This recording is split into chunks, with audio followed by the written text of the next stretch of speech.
Hey everybody, welcome to another rulebook review. Today we're going to be taking a look at the Order Battletome, Daughters of Khaine. This is the latest Battletome for Warhammer Age of Sigmar, which Games Workshop was nice enough to send me. So today we're going to go through the top 7 things you should know about the Battletome, overview things like the story, the background, the new units, point costs that have changed, artifacts, allegiance abilities, and spells, and of course talk a little bit about the ins and outs of the units and stuff as well. So yeah, let's sit back, relax, and check out Order Battletome, Daughters of Khaine.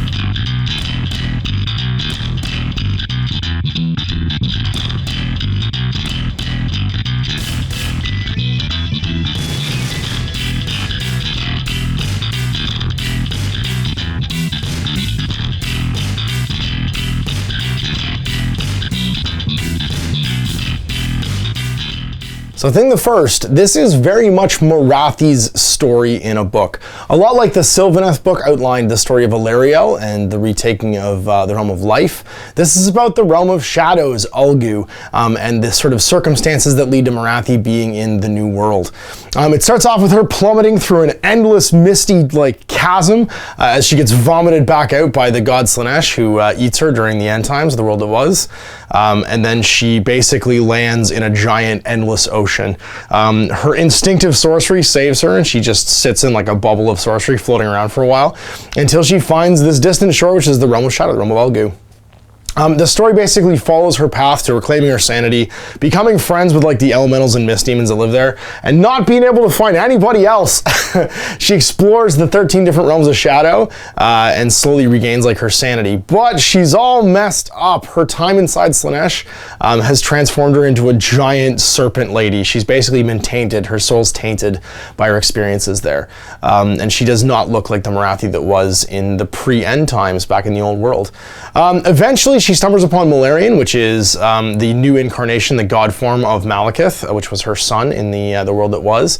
And although they don't really trust each other, because Morathi was doing some bad stuff with Slaanesh during the end times, they form basically an agreement to try and reclaim the elves' souls, which have all gone missing. They can't find elves anywhere. The elves are all basically missing from the mortal realms. Now, this is during the time of myth. And I'll go through that stuff as part 2, sort of the second thing you should know, which is the timeline for this book. But basically, it's Morathi's transformation. It outlines her story and how she collects the souls of all of these elves that have gone missing and forms her own new faction inside the mortal realms by carving out the Realm of Ulgu. So timeline-wise, thing number 2, where does this all happen and how does it work? Well, not only do you get to find out a whole bunch about the Daughters of Khaine and what's been happening with the elves. This is the first sort of the Alariel book doesn't have so much to do with the elves because it's to do with the tree spirits in the Realm of Life. This one really talks about what's happened to the elves. Their souls, millions of them were consumed by Slaanesh, and that's why Slaanesh is missing at the beginning of the sort of Age of Sigmar storyline. He's the androgynous form of Slaanesh is so basically fattened and full of souls, elf souls, because it gorges on millions of elf souls, that it runs and hides and doesn't come out because it's so torpid and fat that it can't do anything, and it's afraid the other gods will actually beat it up and steal these souls. So it's trying to digest all of this energy it's consumed for millions and millions of years. So Malarian, because you want to call him Malekith, and Morathi, along with Tyrion and Teclis, join forces, much to sort of the trepidation of some factions. Tyrion and Teclis and even Malarian don't trust Morathi at all, but they form an agreement to try and break these souls free, because that's why there's no elves. The souls haven't been able to escape and get back into the mortal realms to form new elf-like life forms, basically.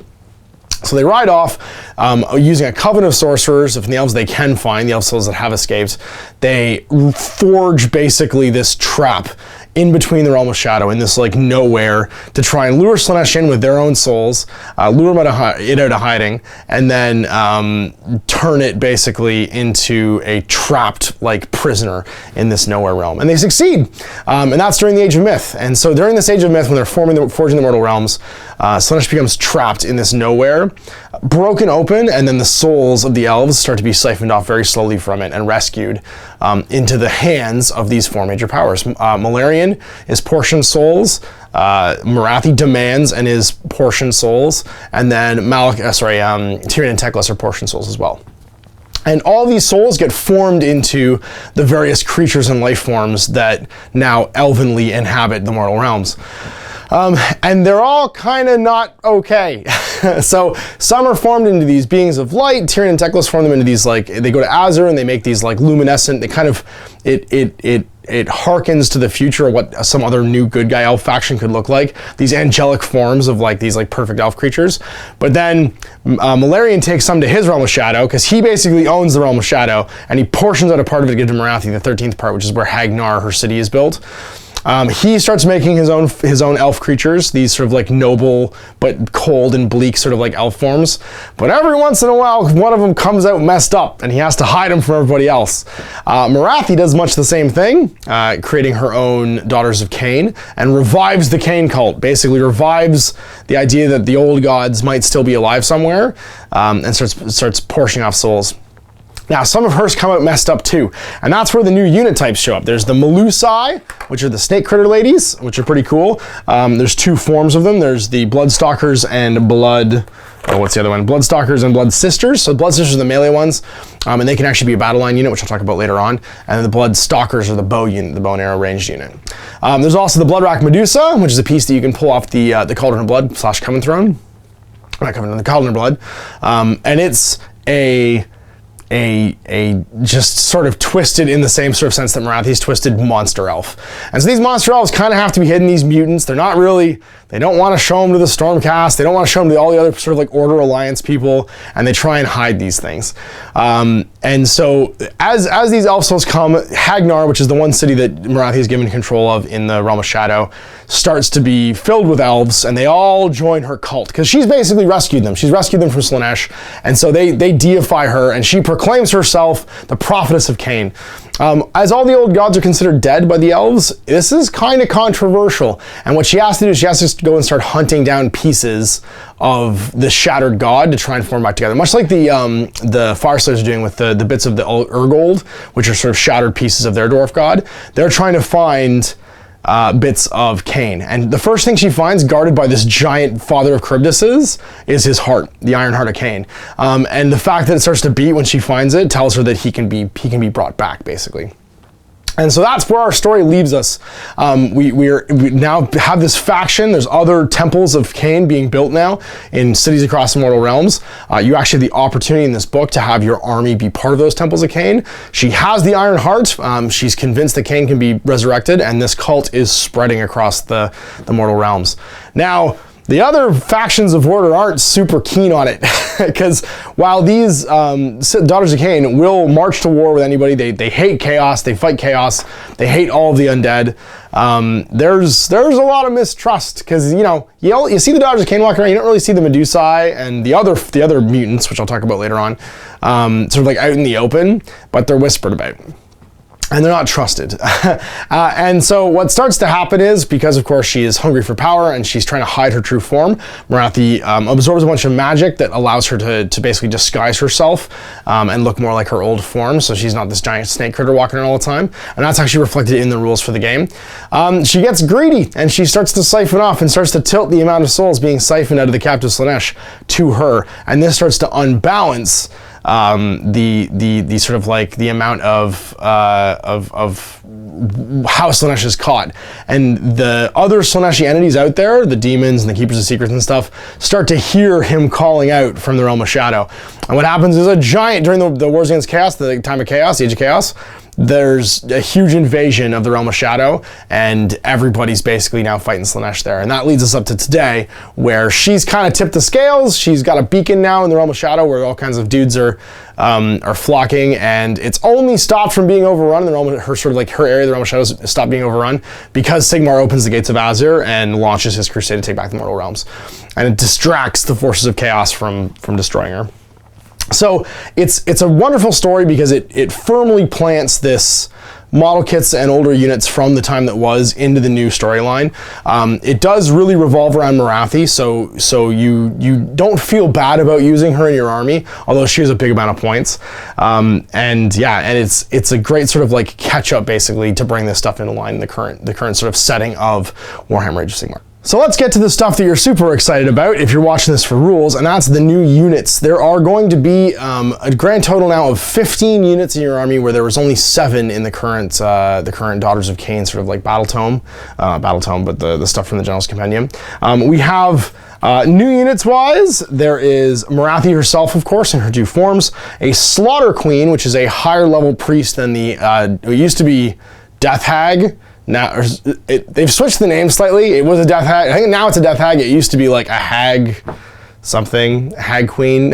But basically they've been split into like a low level and high level one now.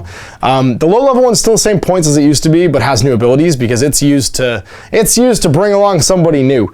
And there's 2 types of Cauldrons of Blood. They've both gone up in points quite a bit. We'll talk about points later on. And they each seat basically a different character.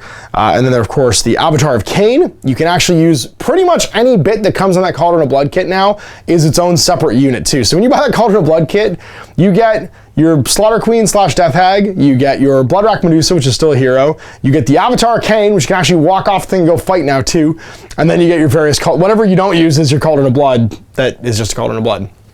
So those are the 4 new sort of like character / behemoth units.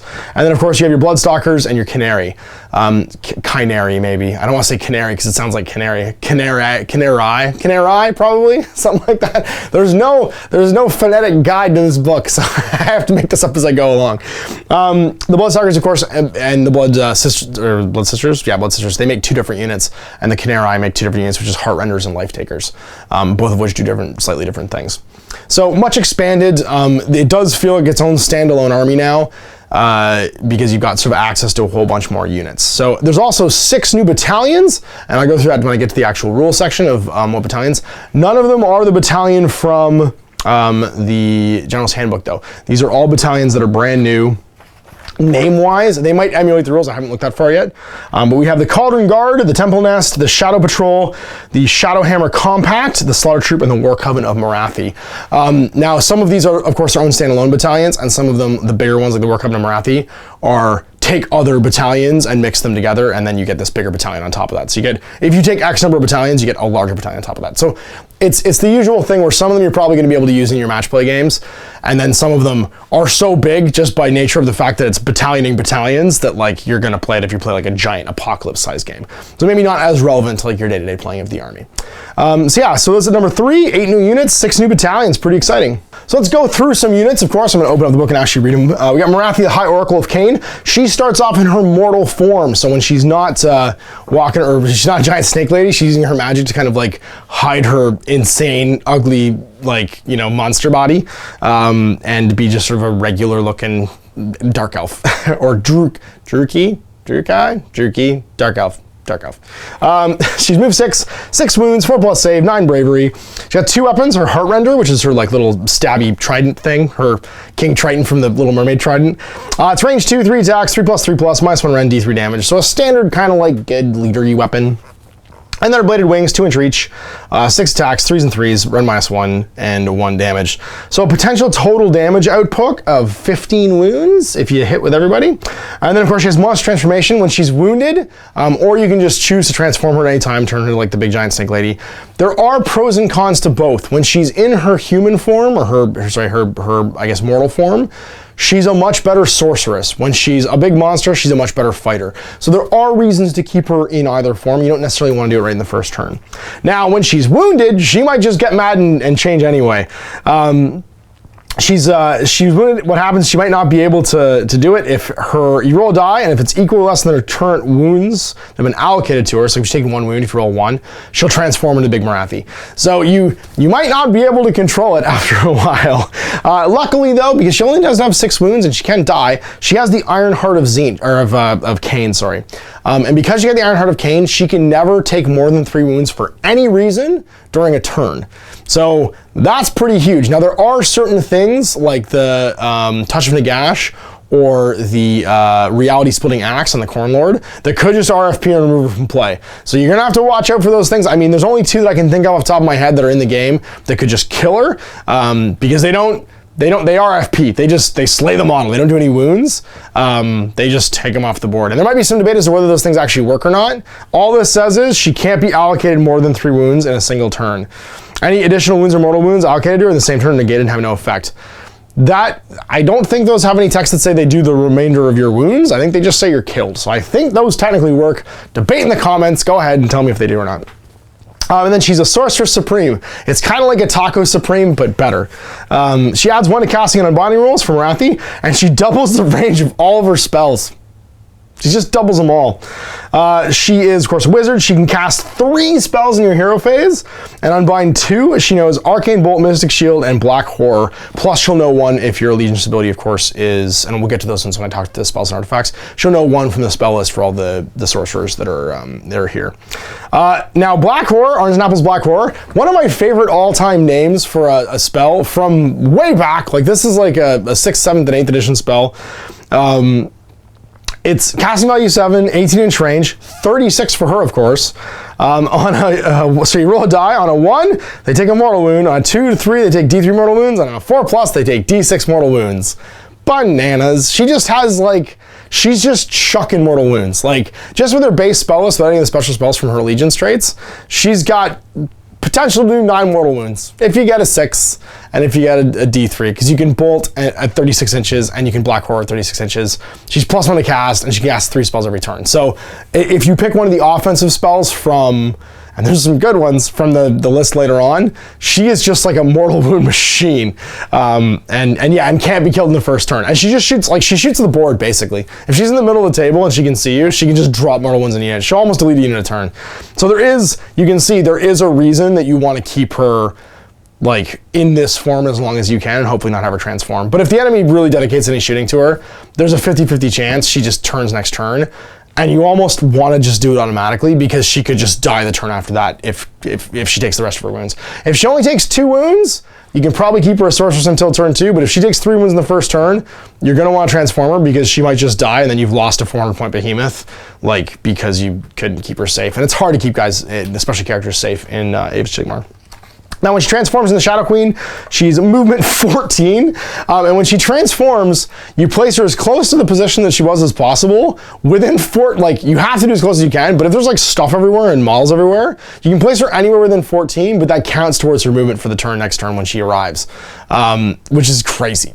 But it means that, like, you can't, like, swarm her with guys and make it so there's nowhere for her to go, and she flies. So anywhere within 14, basically, her movement, she'll transform and kind of, like, explode out.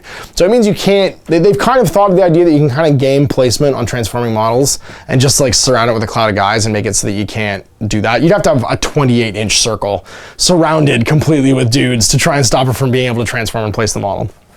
And even if you can't, it just says as close as you can as possible to where she was.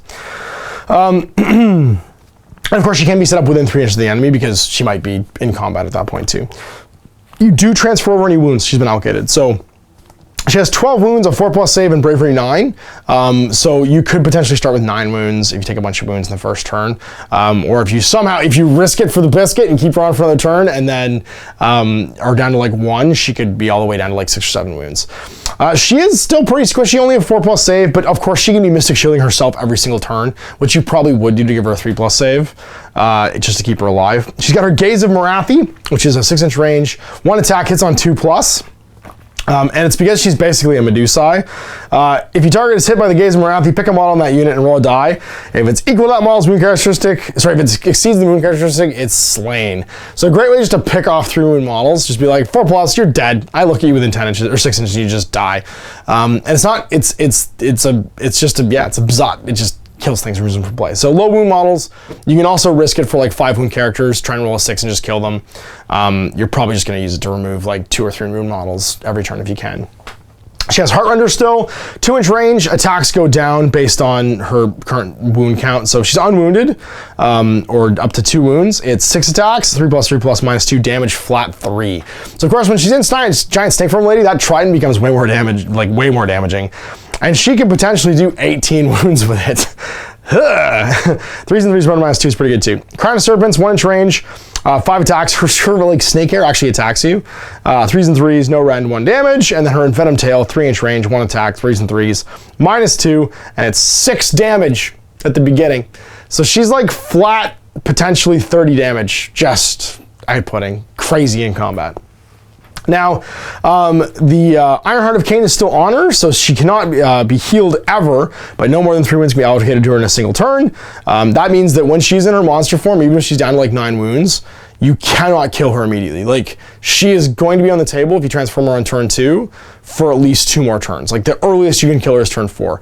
That's crazy. That makes her probably, you know, in the 5-turn average games of Age of Sigmar, that makes her one of the most durable things in the game. And if you take like 1 or 2 like wounds in the first turn, you're almost guaranteed to get to turn 5. So if you take 2 wounds, transform, you show up with 10, you're gonna survive. Yeah, you make it to turn 5 no matter what. You're alive with 1 wound at the end of the table, but you can never ever be healed. So I think it does healing, can't bring her wounds back. And that's, I think, going to be the math, is if you have 1 or 2 wounds in the first turn, transform her, because then you're guaranteed to be there and fighting until turn 5. And think about how much damage you can potentially put out. She doesn't drop off. Her move drops off a bit when she starts to get wounded, but if she's at 1 or 2 wounds, she's 12 wounds, so she's 12-inch move, and then she's got still her like 6 attacks and 6 damage with her Venom Tail, and damage flat 3 on her render all the time. That never drops off. So really good. And she is still a wizard. She can cast 1 spell in your hero phase and unbind 1 spell in your hero phase, and she still knows all the same stuff, Black Horror and whatever, but she does not get any bonuses to cast, she doesn't double her range, and she's down to 1 spell. So she's probably just gonna be Mystic Shielding herself every turn to give herself a 3+ save. You might not need to, because just because you can't die, you might just YOLO it and hope that you don't get wounded and just go to turn 5. Because your damage output, even when you're down to like 10 wounds, like you've taken 10 wounds, is still your move 6, you get 2 attacks of Heart Render, and your tail does D3 damage. Like, you're still pretty dangerous with a flat 3 damage weapon, just like killing guys with -2 rend.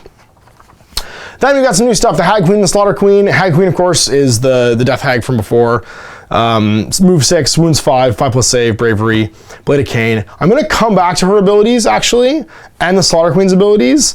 They're okay fighters, 1-inch range attack, 4 attacks, 3+ to hit, 4+ to wound, rend -1, damage 1. You have pretty much the exact same thing on the Slaughter Queen. She has the same number of wounds, same save stats completely. The Slaughter Queen's only difference is more prayers. They're both priests, not wizards. They do prayers. And they have different, one has a command ability, the other one doesn't. So one can basically be your general and give you a benefit, the other one doesn't. But the reason that they're important, I'll talk about the other priest abilities in a second, is the Avatar of Khaine. He's your new 180-point behemoth, but he's not really a 180-point behemoth because you have to buy either a Hag Queen or a Slaughter Queen to go with him. He stands and does nothing unless they animate him. He's 9-inch move, 9 wounds, so he does not have a monster track. This is interesting. They kept him at 9 wounds. He never gets worse. He's always the exact same when you're fighting with him forever. Bravery 10, 4+ save. He has 2 weapons. He has a missile weapon, which is a 10-inch range, 6 attack, 3s and 3s, run -1, 1 damage, the Torrent of Burning Blood. He basically just opens up and blood shoots out of him and burns everybody. And then he's got the Avatar of Khaine's sword, which is a 2-inch range, 4 attacks, 3s and 3s, run -2, flat damage 3. So he is a really good beater for 180 points. The problem is you have to bring at least a 60-point Death Hag with him, which makes him 240 points. And the reason for that is he doesn't know anything. If your army includes any Avatars of Khaine, friendly daughters of the Khaine priests know this prayer on top of all their other prayers that they know. And prayers aren't automatically successful. You have to roll a 3+ for a prayer to go off. On a 1, they don't work and you take mortal wounds, and on a 2, nothing happens. So it's risky. And the prayer is Avatar of Khaine gets Wrath of Khaine. You can animate him and he can act normally during the turn. If you don't do it, then it doesn't do anything. So what happens, the Avatar of Khaine cannot move, cannot shoot, and cannot be selected to fight unless a friendly Daughters of Khaine priest use the Wrath of Khaine prayer to animate it in your preceding hero phase. Even if this model has not been animated, it's still treated as a model in your army, with the exception that enemy units can begin their movement within 3 of it, or can remain stationary and move normally. They don't have to flee within 3 of it if it's not animated. And then Idol Worship, add 1 of the bravery characteristic of friendly Daughters of Khaine units within 7 inches of an Avatar of Khaine. So he's really cool, but as soon as you kill that Hag Queen has to hide in a box somewhere and just keep praying for him to walk around and move. He's like, thematically I love it, but he's kind of risky to take. I do have one because Owen busted him off of his Cauldron of Blood ages ago, and I'm just for hilarity's sake, because I'm probably not going to do this army on its own, I'm probably going to do it as an ally contingent for my Stormcast. I'm going to take an Avatar Khaine for my Stormcast, just because I think it's funny and I don't have any behemoths really outside the dragons that I can take. And so your Hag Queen, Slaughter Queen, the other prayers that they know, I'll be honest, you're probably not going to take them. You're not probably going to use them if you're taking one for an Avatar Khaine, because you can only do one per turn. There's the Rune of Khaine, which means your Blade of Khaine goes up to D3 damage, and Touch of Death, which is pick a unit within 3 inches and hide a dice in your hands. Your opponent picks which hand. If the dice is in it, they take D3 mortal wounds. That's it. And then you have Witch Brew, distilled from the blood of slaughter queens. Witch Brew drives people crazy. Pick a friendly Daughters of Khaine within 3 inches. If you do that until your next hero phase, you can reroll failed wound rolls for their melee weapons. You don't need to take battle shock tests for them. So there's a reason to include them without the Avatar Khaine, but if you take the Avatar Khaine, you're probably not doing any of those other things because, well, except for Witch Brew, but then you're putting them somewhere in harm's way because they're going to be near a fighting unit, basically in the front line. Your Slaughter Queen knows all the same stuff, but also knows Dance of Doom until your next hero phase. This model can choose to pile an attack twice in the combat phase, and it has a command ability instead of the Witch Brew, which is the Orgy of Slaughter. If this model is your general, you can use this ability if you do pick a friendly Daughters of Khaine within 14 inches. If that unit's within 3 of the enemy, they can pound and fight again. So they can go, she can pray to fight again herself, and then the command ability is she can choose another Daughters of Khaine to go and fight too, which is handy. You can have your Medusa go and fight again or something like that. Or Marathi. If Marathi's not your general, because you shouldn't take her as your general. She doesn't have any command abilities really. Just have her be like the behemoth in your army, and the Slaughter Queen's just like, Marathi, fight twice every turn. Which is bananas. Because that's like an insane amount of damage I put. So other new things, Hag Queen of Cauldron of Blood. Its movement is 6, 13 wounds, 5+ save, bravery 8, your behemoth, and a leader. And the Hag Queen basically, it can do Torrent of Burning Blood just like the Avatar can, which is 6 attacks, 3s and 3s, rend -1, damage 1. Sacrificial Blades and the Witch Elves riding it. They get, I guess, how many attacks? 8 attacks in the beginning. To hit 3s, to wound 4, 1 damage, no rend. Hag Queen's Blade of Khaine. 4 attacks, 3s and 4s, -1, 1 damage. Avatar of Khaine's Sword, because the Avatar of Khaine actually fights off the back of it by itself. It's 2-inch reach, 4 attacks, 3s and 3s, rend -2, damage 3. So the thing is super dangerous and does tons of attacks, but it's kind of slow. It's only moved 6, and when it's taking 11 wounds, it's moved 2. So it gets real slow, real fast as it gets beat up. It has Bladed Impact as an ability. Roll a die if this model ends charge move within 1 on 2+ to take 2 for mortal wounds, so just like lawnmowers into things. Blood Shield, the powerful magic that fuels the Cauldron of Blood, grants it and nearby followers protection. The range of this ability is shown in the damage table of Blood. Starts off at 18 inches and goes down to 2 inches when it's super wounded. Add 1 to the saving throws for Daughters of Khaine units that are wholly within the range of this model. So that's real good. Now you got a 2+ save Marathi, because if she's in range of the Blood Shield and she can Mystic Shield herself, she gets down to 2+ save. So you're going to notice that almost everything in this army has awful armor saves. It's because they're assuming you're taking a Hag Queen and a Cauldron of Blood. Why wouldn't you? It's a leader behemoth, so it eats 2 of those out of your slots, which means that it's pretty expensive, but it's going to give you that Blood Shield, which means that all of your 5+ save or 6+ save elves go to like 4+ or better. Because the Witch Elves themselves, your battle line units, and they are strictly battle line now. We'll talk about what's battle line in the changes section of this. They are move 6 with a 6+ save, so you're going to want to try and keep them from just getting exploded. You have Witch Brew still, so just like the other Death Hag, or the Hag Queen, yeah, it's just the same as the Hag Queen's ability. Priestess of Khaine, in your hero phase, a Hag Queen of Cauldron of Blood can pray once, so you get the Rune of Khaine, Touch of Death, just like the Hag Queen had when she's off the thing. And then at Wrath of Khaine, you have to animate the idol of the Cauldron as well. So what's handy about the Cauldron is it combines the Hag Queen with the Avatar. So she can just be praying every turn to make him animated and have it fight. But if you're not in combat yet, you can pray for one of the other things. I don't know why you would. And then you still get the idol worship from the Avatar Khaine too. So what's neat is it kind of just combines a bunch of things, gives it a bit more wounds, but it has a drop off now for its profile, and means that you don't have to you don't have to hide a Death Hag somewhere to animate the idol Khaine. I do think it's cool that you can split everything off or have it all together. I just don't know that. I don't know what the value is. You take it for the Blood Shield, really. That's the value of it, is you take the Blood Shield. We get into our battle line now, which is Witch Elves and Sisters of Slaughter. Like I said, they're glass cannons, 1 wound, 6-inch move, 6+ save, bravery 7, sacrificial knife, 2 attacks at range 1, 3s and 4s, 1 damage, no rends. You get a Hag, she gets +1 to hit, so she hits on 2s. Hornblower, unit that includes a Hornblower can run and charge in the same turn, so you're super fast. You're basically movement 7 to 12, which is crazy fast, but you might not run your Blood Shield, which is bad. And the Blood Shield is, again, wholly within. So you don't want to run outside that 18-inch bubble. And the bubble gets smaller as you get wounded too. So you kind of have to, even though you are super fast, you kind of have to stay with the pack to stay inside that.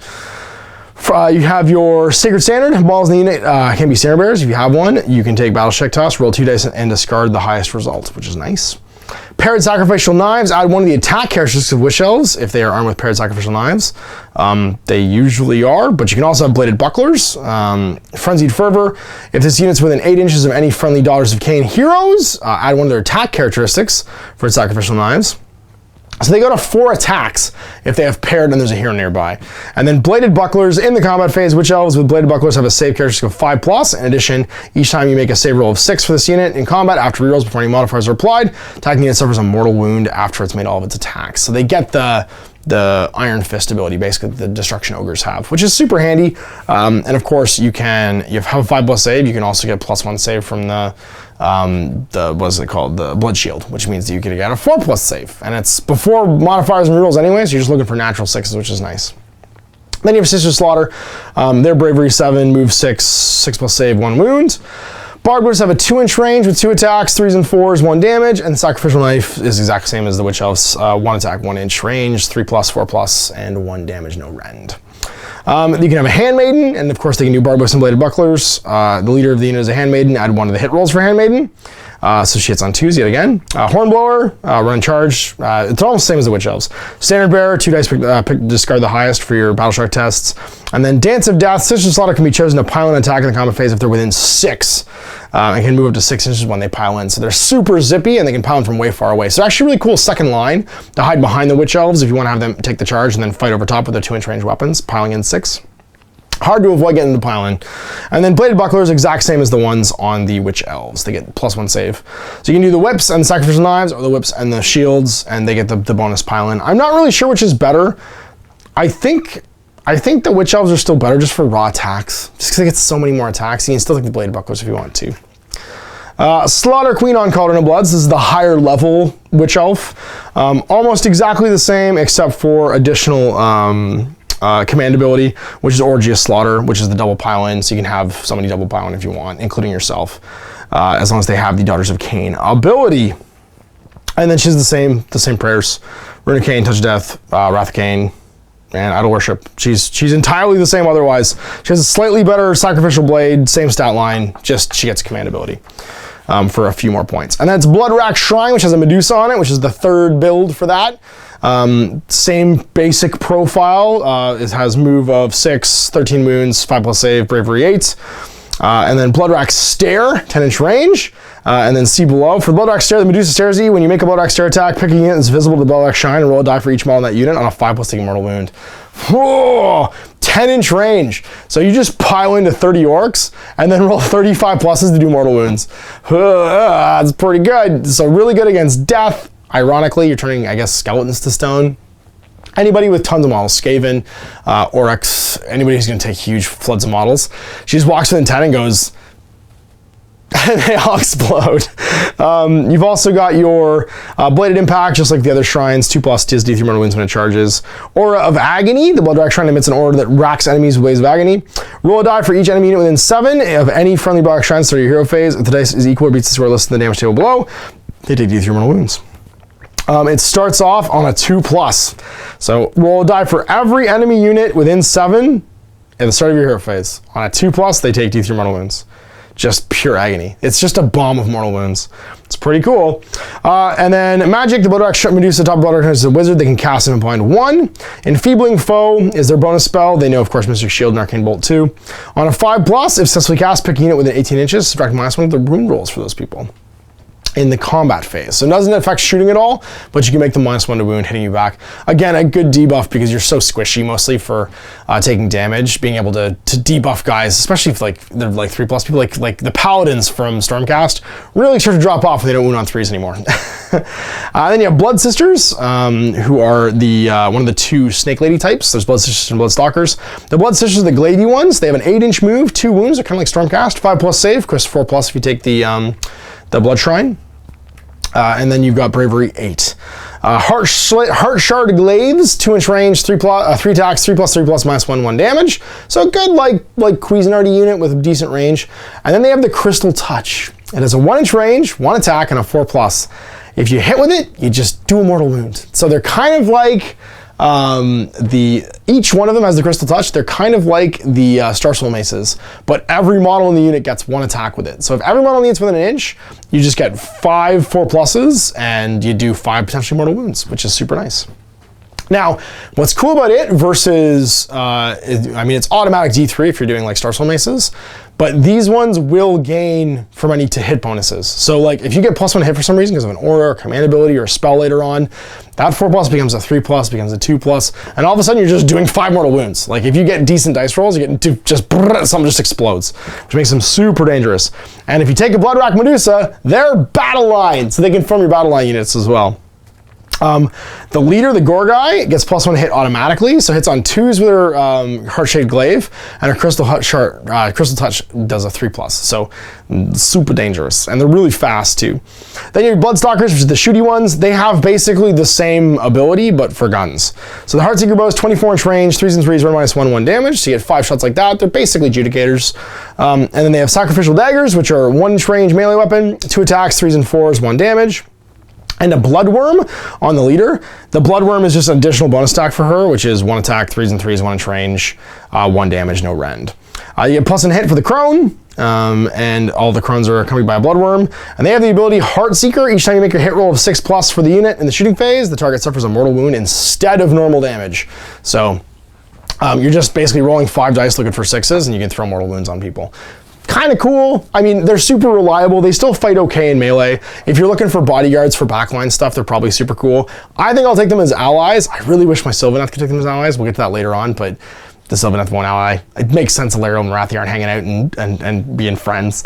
But they're a nice shooting unit potentially for an allied force. Or I might make them as battle line unit and maybe slowly build a elf army. Who knows? Then we have the Bloodrack Medusae off the wagon. Same exact abilities on the wagon, except of course her stat line drops. She's movement 8, 6 wounds, 5+ save, and bravery 8.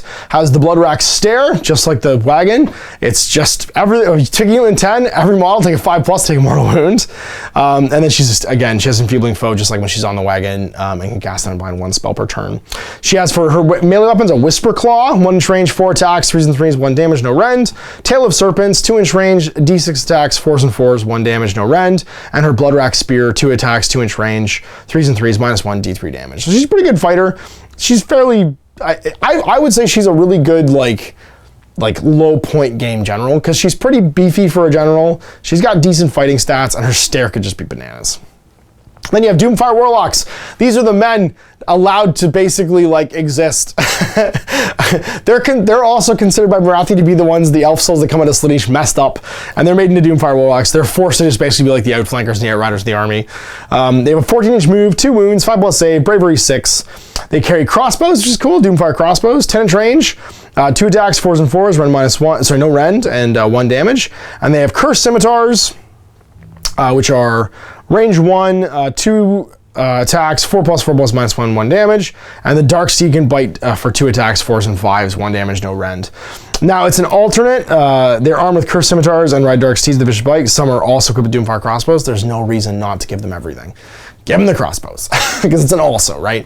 So I think the intention is you're using the crossbows off of what used to be Dark Riders, but you're using the Warlock models. So like, just mix it up and do it.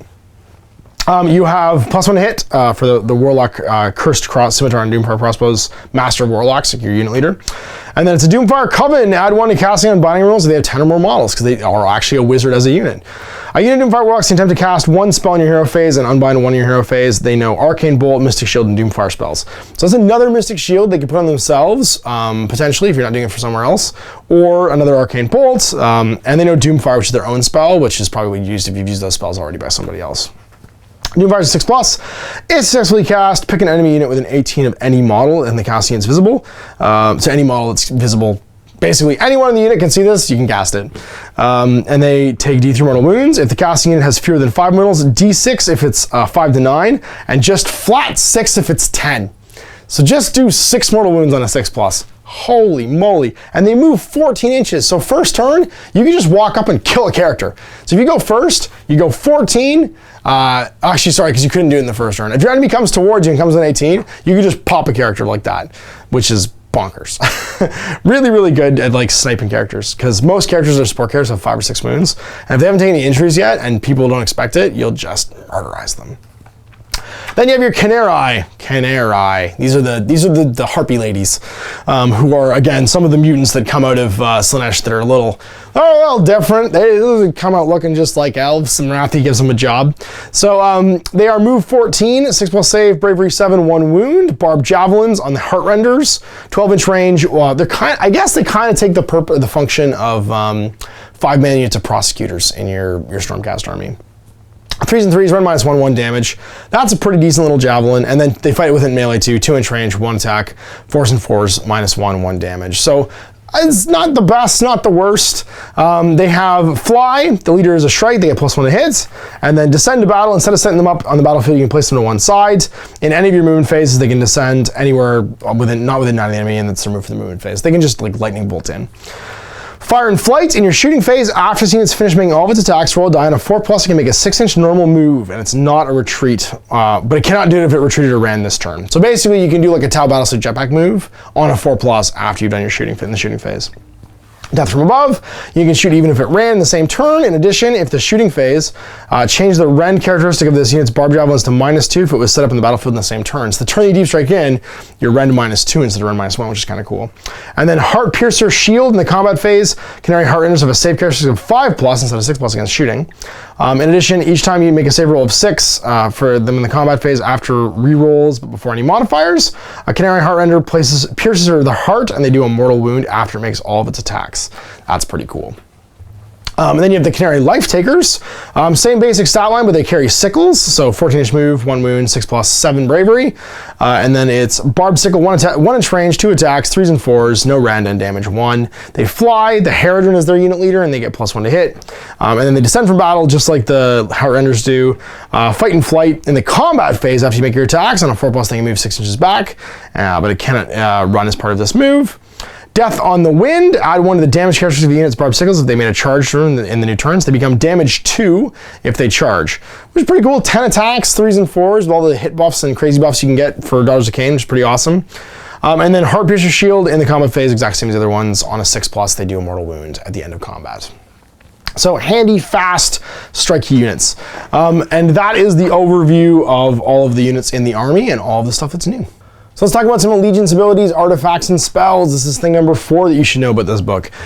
First of all, for the battle trait, if you are just Allegiance Daughter of Khaine, you have Fanatical Faith. Everything in the army with that keyword, 6+ shrugs wounds. You're basically disgustingly resilient, except not quite as good. But that's pretty awesome.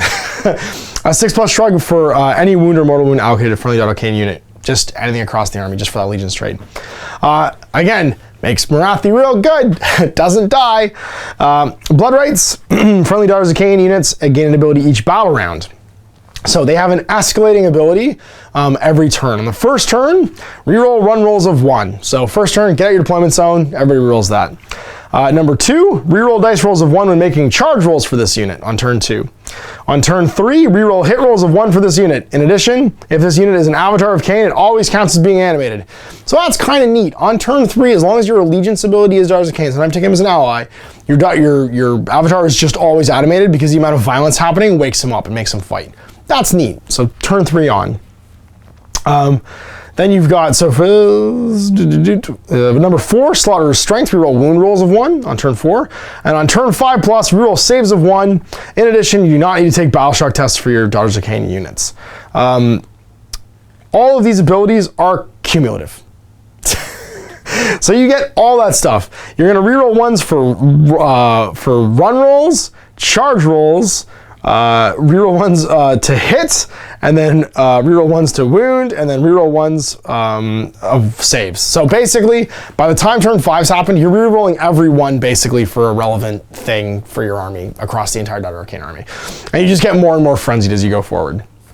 Super cool. Now your command traits, you got 6 different command traits you can take. The first one's Bathed in Blood.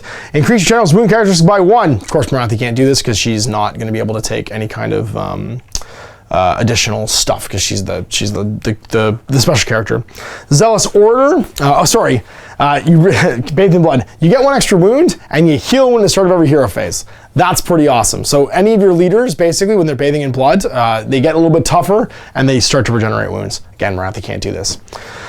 Zealous Order, you get to pick a friendly Daughters unit within 14 of this general and use the general's bravery characteristic as if it was their own. So if you're bravery 10 or something like that, everybody gets brave around you. And it's passive because it's a command trait. Bloody Sacrificer, add 1 to hit rolls for your general's weapons. Terrifying Beauty, subtract -1 hit rolls for attacks that target this general.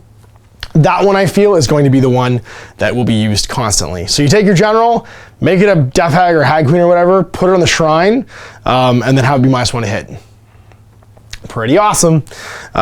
Mistress of Poisons, add 1 of the damage for your melee weapons. And True Believer, general counts the current battle round as being 1 higher. So you start off at battle round 2, and by battle round 4, you're rerolling 1s for everything. I think that one's gonna be pretty popular. The general counts the battle round as being 1 higher than it actually is when determining the abilities they receive from the Blood Rights battle trait. This is cumulative with other similar abilities. So if someone else does that too, then it gets to go even higher. Let's talk about artifacts of power. There's 1, 2, 3 different tables of artifacts you can choose from. The Gifts of Morathi, the Artifacts of Shadow, which goes to wizards, and the Relics of Khaine, which goes to priests. So there's the everybody ones for heroes, then there's the wizards ones, and then there's the ones for priests. First you have, and of course these are like all other artifacts, you get 1, and then for every battalion you can have an additional one you can assign to a hero. And they can't be given to special characters. So Morathi can't have anything, but other people can get given stuff. You have your Gift of Morathi, subtract 1 from the bravery characteristic of enemy units within 7 inches of the bearer. This is the Crown of Woe. The first time the bearer slays an enemy model, the range of that ability is increased to 14 for the rest of the battle. So -1 bravery on everybody within 7, and then as soon as you kill somebody, everyone within 14 is -1 bravery. Pretty good against certain armies. Curse Blade, pick 1 of the bearer's melee weapons, add 1 to the hit rolls for that weapon. In addition, each time you roll a 7+, the target suffers a mortal wound instead of normal damage. Now that can be good and bad. If you give it to a damage 1 weapon, it can be good. If you give it to a damage D6 weapon and you only do 1 mortal wound instead of normal damage, that can be bad. So bear that in mind before you take that one with somebody. Don't give it to anybody who's got a damage characteristic higher than 1 because you might lose that on bonus damage. Amulet of Dark Fire, roll a dice each time this bearer is allocated a mortal wound by a spell and a 4+ negated. So it's a 4+ like ward save basically against mortal wounds. That might be a good one to give your Blood Rack Shrine. If you're trying to keep that aura big and tough, giving it the command trait where it's -1 to hit, and then the 4+ shrug mortal wounds because you're going to try and put mortal wounds on it. That combo seems like it'd be very powerful for keeping your aura for your blood shield up. Then you have a Crone Blade. Pick 1 of the bearer's melee weapons. Each time an enemy weapon is slain by an attack made with this weapon, you can heal a wound that's been allocated to the bearer. That's, again, super handy. If you could double down artifacts, that'd be great, but you can't. Could also be handy for that particular model because then it could actually regenerate its wounds and keep the blood shield up. The reason you want that model is you want it to be your general. You want that trait on it for -1 to hit because it's your general. You want the ability to either get back wounds or to save wounds because then you can have Morathi piling in and fighting twice because you really want that frenzied attack. You've got 1001 Dark Blessings. Add 1 to save rolls, so you can just get +1 save. That's pretty cool. So you add that to the Blood Shield. Now you've got +1 save from the Blood Shield, +1 save for 1001 Dark Blessings. Bloodbane Venom, pick 1 of the enemy's rare melee weapons. If a melee model is allocated wounds from attacks made by this weapon, not slain, roll a die after the bear is finished. If the roll equals or exceeds the model's wounds characteristic, it is slain. So you can poison dudes. I think the 1001 Dark Blessings and Amulet of Fire are going to be the really popular ones because, yeah, they're just 4+ saves against mortal wounds. That model is going to be such a linchpin in this army. I think that it's going to be really important. Then we have the wizard ones, Artifacts of Shadow, Shadow Stone, crafted from pieces of the darkest magic, darkest realm stone in another age. The unassuming item grants the bearer mastery of shadow magic. Reroll dice rolls of 1 that are made as part of casting roll for this bear. That's pretty cool. In addition, add 1 to the casting roll if you're attempting to cast Lord of Shadow spells. So if you're casting one from, which we'll talk about later on, Your bonus spells, your wizards now, you get +1 to cast. The Rune of Olgu, the Baron has 1 additional spell from Lord of Shadows. That's cool, 2 spells. Again, you can't give it to certain people, so Marathi can't do that, but she already cast 3 spells when she's not transformed. The Mirror Glaive, each time your bear unbinds an enemy spell, they can immediately attempt to cast either the Mystic Shield or Arcane Bolt spell, as if it was your hero phase. That's pretty cool. So if you go in and unbind something, you can then free cast a spell during your opponent's turn. Your opponent cannot attempt to unbind this spell if the casting roll is successful. They don't get to do any unbinding during their hero phase. Sevenfold Shadow. Once per battle, instead of moving the bear in your movement phase, you can remove them from the battlefield and send them anywhere in the battlefield more than 9 from the enemy. This is their movement for the turn. They just go poof, they disappear and they show up somewhere else. Pocket Sand. Crystal Heart. The bear can attempt to cast a 2nd spell in each of your hero phases. If they do, roll a die before the casting roll is made, and on a 1, the bear suffers D3 mortal wounds. Just kaboom. So if you want to cast 2 spells once per game, you can. Otherwise, you might die. And then Shade Claw. The bear's Whisper Claw characteristic has a rend of -2. This is really only relevant for the Bloodrack Medusa, which has a Whisper Claw. We have Relics Khaine. Any dodge of Khaine Priest. This is going to be on your Death Hag and your Slaughter Queen. Blood Sigil. The bear knows 1 additional prayer from the prayers of the Khaine cult, because there are bonus prayers you can load, just like bonus spells. Iron Circlet. Whenever the bear prays, reroll rolls of 1 when seeing if it's successful. That's going to be really handy. You give that one to your Death Hag if you're taking the animate avatar by itself, and that way you're 3+ rerolling 1s. Only if you roll a 2 do you fail to animate the thing, which is pretty important, I think. That one will be popular. Rune of Khaine. When the bear is slain, roll a die. On a 1, nothing happens. On a 2 to 5, the unit suffers D3 mortal wounds. And on a 6, they take D6 mortal wounds. Kind of handy again for like Lynch key models that you know are going to be like getting killed because it can do some blowback. And then Crimson Shard. The bear's Blade of Khaine has a wound characteristic of 2+, so wounds on 2s. Khainite Pendant. The prayer can pray 3 times in your hero phase. However, the first time a 1 is rolled, the bear prays and they're found unworthy. They suffer D3 mortal wounds instead of 1. But it only happens once. The first time a 1 is rolled when the bear prays, they are found unworthy. They take D3 mortal wounds instead of 1. So you'll take 1 from then on afterwards, but you might just die from it. Hagbrew, add 1 to the wound rolls for this bear's melee weapons. So some cool stuff from that. And then finally we have the Lore of Shadows and the Prayers of the Khainite Cult. So Lore of Shadows, Seed of Shadows. This, again, I love that they're bringing back all of these old names from spells from previous editions. Successfully cast on a 5+. If they successfully cast, they can fly and have a movement characteristic of 16. Handy for getting out of trouble. Pit of Shades. Pit of Shades is a casting value of 7. Successful, pick an enemy unit with an 18. And sorry, Sea Shadows only works on the caster. Before you get excited, I thought of that a second as I started reading the second one. You can't do it on somebody else. You can't make flying other units. No flying Bloodrack Shrines. Only flying. Well, actually, you can make flying Bloodrack Shrines, because if you have a wizard on the Bloodrack Shrine, like the Medusa, then you can all of a sudden fly 16 inches with the Bloodrack Shrine, which would be cool. Pit of Shades, 7+. I've successfully cast an enemy with an 18. Roll 2 dice and add them together. They suffer 1 mortal wound for each point which exceeds their remove characteristic. Holy moly, is that going to be good at killing support characters in Stormcast with movement of 4. It's going to be really handy for killing paladins who are all move 4. Anything move 4, 2d6 minus 4 damage. You could do 8 wounds potentially. That's crazy. Mirror Dance. Mirror Dance has a casting value of 4. Successful, pick 2 friendly Daughters of Khaine within 24 of the caster. As long as the hero is within 6 of either of any other unit, the 2 models can swap positions in the battlefield. Neither can be set up within 3 of enemy units. So basically, you can take 2 units within 24, as long as neither hero is within 6 of any other unit. Oh, sorry, it has to be heroes within 24, and they just swap positions. So they go bamf, and they go somewhere else. Now, that could be really handy for like your shrines. So you want to get your shrine further forward, you run, you know what I mean, like something really far forward, your shrine like grinds up slowly, and then you just bamf them back and forth. So like your shrine just bops in the middle, or Marathi bops into the middle. Actually, that's going to be really handy for if Marathi's got to just murderize something and the fight's over here now. And it's within 24 of the caster. As long as the heroes aren't within 6 of any other unit, the 2 models can swap positions. So you can just be like, Marathi, you're over here now. And you switch sides of the battlefield and go fight. And you can do it with the caster too. Then you have the Withering, casting value of 7. Successfully cast, pick an enemy unit within 18 of the caster. It's visible to them until the start of your next hero phase. Add 1 to the wound rolls.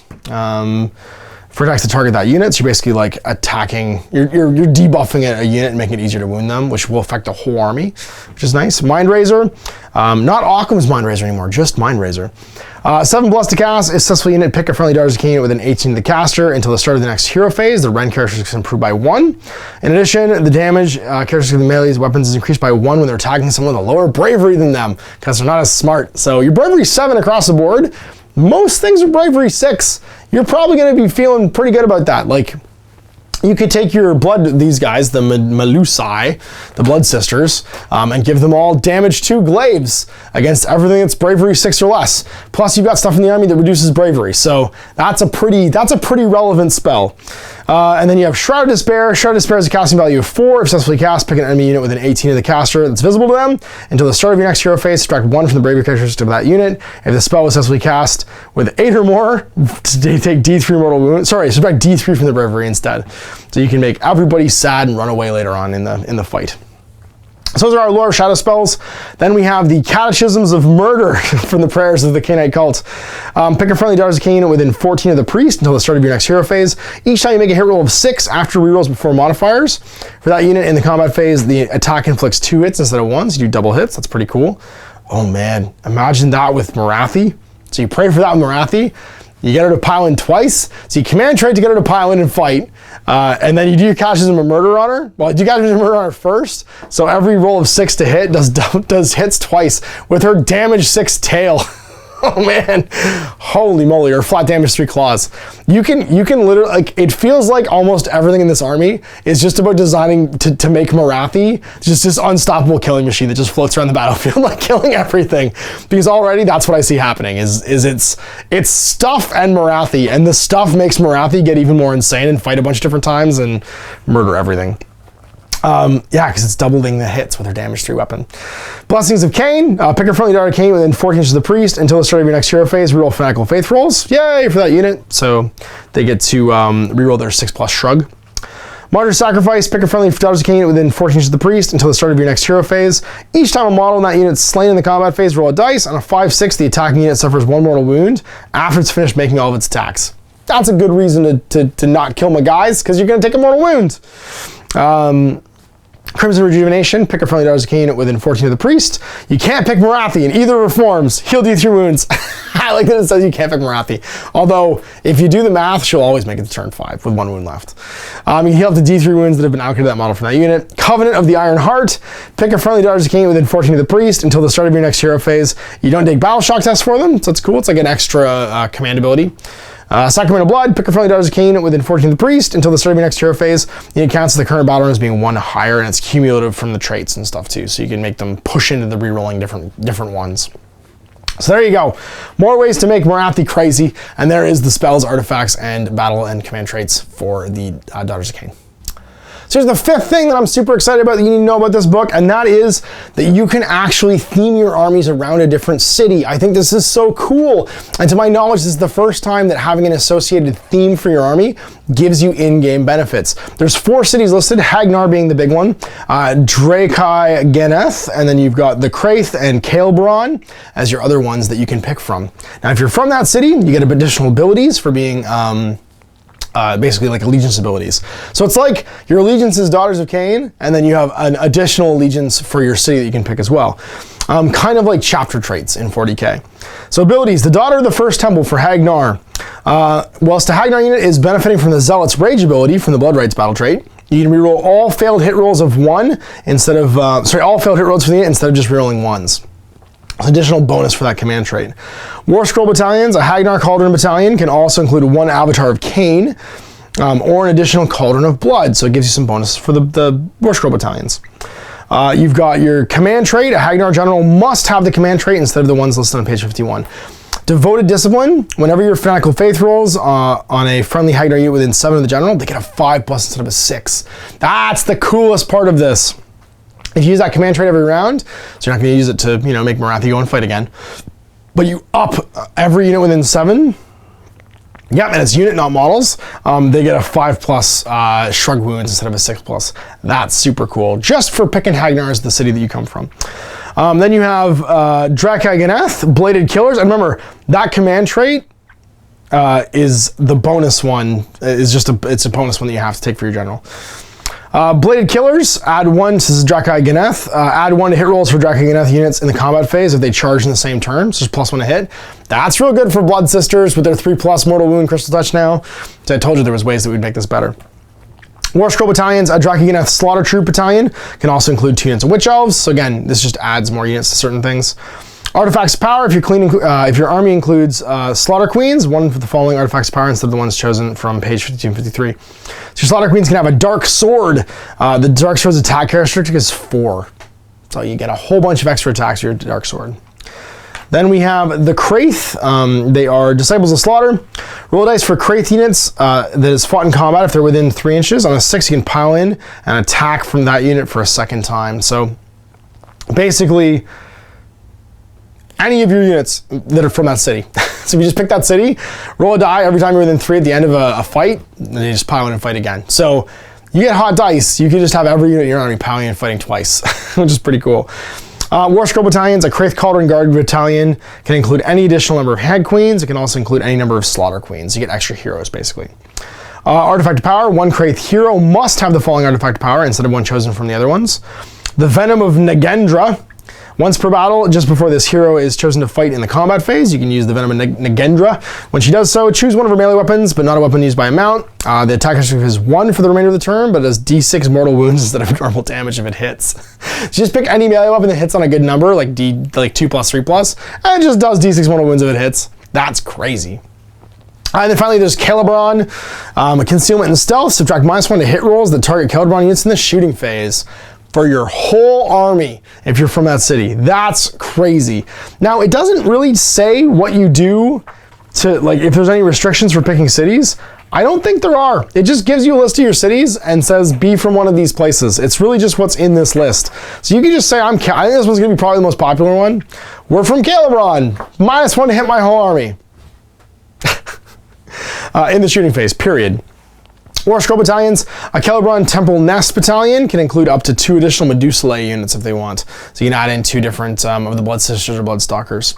And then finally, your command trait, a Calibron General must have this command trait instead of the one listed on page 51.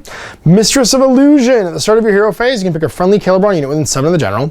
If that unit's more than 3 inches from enemy models, remove it from the battlefield and set it up anywhere you want within not within 9 of enemy models, and they can't move again in the movement phase. So basically, you just get a command trait that's teleport. And it can be any unit within 7 inches of your general, including your general. So that's a pretty handy one to have Morathi have if she wants to be the general of a Calibron army, because she can just teleport anywhere she wants during the hero phase. And then you can't move again, but you can still charge. And you can try and make your 9-inch charge. Pretty neat. And then finally, we've got the Altars of War stuff and, of course, Path to Glory. But let's go through the battalions first. So we'll lead with the big battalion. This is the War Coven of Morathi. And of course, this is the one that's a battalion made up of other battalions, like a Russian doll. So it has to include Morathi. You have to include a Cauldron Guard. So basically the next 4 battalions. A Cauldron Guard, a Slaughter Troop, a Temple Nest, and a Shadow Patrol.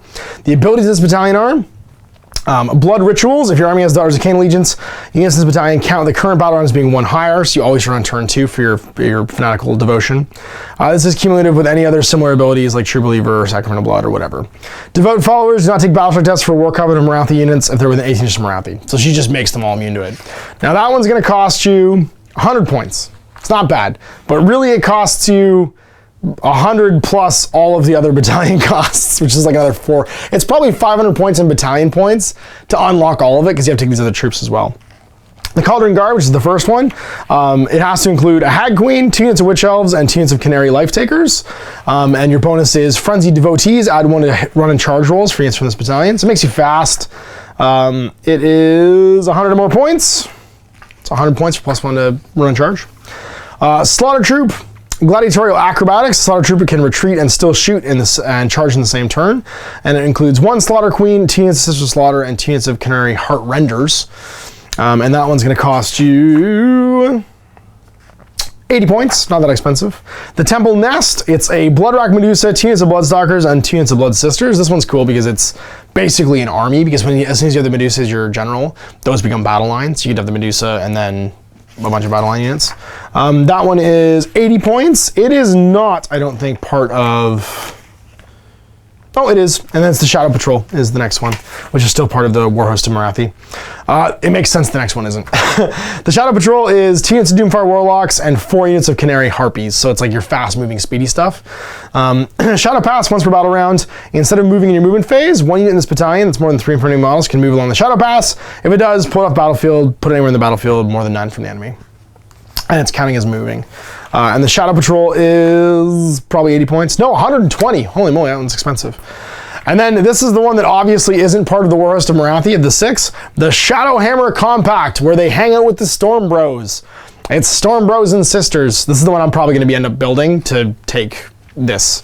It's 1 Slaughter Queen, 2 units of Witch Elves, 1 unit of Canary Harpies, 1 unit of Bloodstalkers, 2 units of Liberators, 1 unit of Prosecutors, 1 unit of Adjudicators. So I have basically everything except for the Harpies and the Witch Elves to make this one and actually give it a try.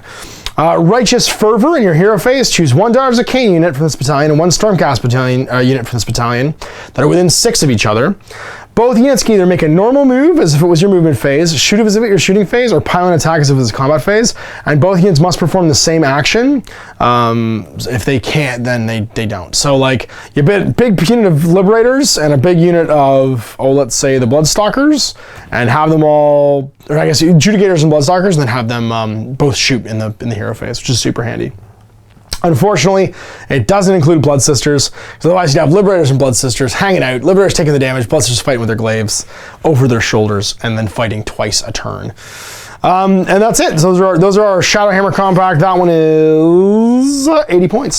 So let's talk about points changes now, and that is going to be thing number 7 that you need to know in this book. So now there are some pretty significant point changes in the book, in addition to new units. In fact, some things went up a lot, but they gained a ton of new abilities too. The Bloodwrack Shrine, for instance, went up 80 points to 220 points, but you can see why when you get all of the additional things that the Medusa can do, on top of her being a wizard and the new spells she has access to. The Hag Queen's the same points, but of course new rules of the prayers, because the prayers have changed dramatically. The Cauldron went up 100 and 130 points respectively, considering which level of priest is sitting on it. But because it's got things like the blood shield and all that stuff too, I think that's a pretty decent trade. The Bloodwrack Medusa went up 20 points to include her new abilities. The Doomfire Warlocks, they are the same, but they're no longer strictly battle line. There's no battle line option for them. So if you were basing your army on Doomfire Warlocks before, sorry, they're not your battle line anymore. The bonuses, though, of course, the Order armies in general can take Sisters of Slaughter and Witch Elves as battle line. They are just core battle line now. No need to unlock them by using your allegiance. And the Sisters of Slaughter went down 20 points per unit, so they got a little bit cheaper. And that's really it. Those are your major point changes. Of course, everything else is just new points. So all of the new units have point costs that are irrelevant to your totals because you didn't know what they were before. So there's no changes there. So the Avatar is 180 points. The Bloodwrack Medusa on foot is 140. Like I said, it went up 20. The Hag Queen 60. Morathi is 480 points, including her 2 forms.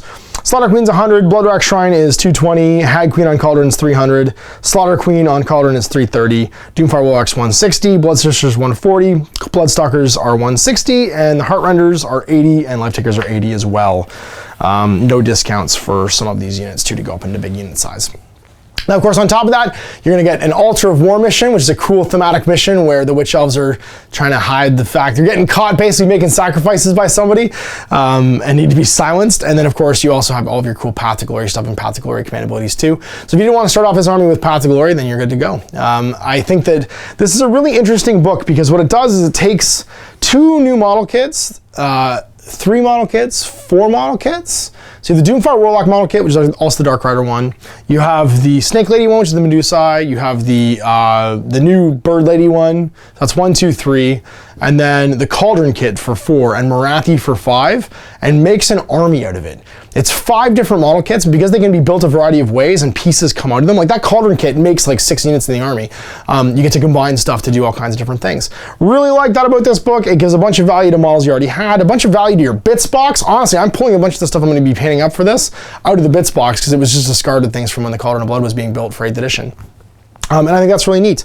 So good on GW. This expands the lore for these guys dramatically, makes them kind of a much more playable army, I think, overall, by giving them doubling their unit options basically from 7 to 15, and giving a bunch of new cool stuff. I do think it relies really heavily on Morathi to be successful probably in the future, because so much of the synergy in what they're going to be doing is going to be about making Morathi move around the table. And because they've mathed her out to be basically invincible until turn 5, unless I think 2 things in the game can RFP her, you're going to see her in a lot of these lists, and a lot of what the list is going to do is going to be about moving her around the table and getting the most out of having her pile in and fight twice each turn, and then just be basically unkillable. So you're gonna need to keep an eye on Morathi and the models that'll make Morathi tougher and able to fly around and do stuff, and fight extra times per turn, because she can Cuisinart out a unit pretty much per turn by herself, and that's gonna be interesting in certain missions, especially ones where you need to park a guy on an objective, or you need to clear a zone or keep someone in the middle of the table.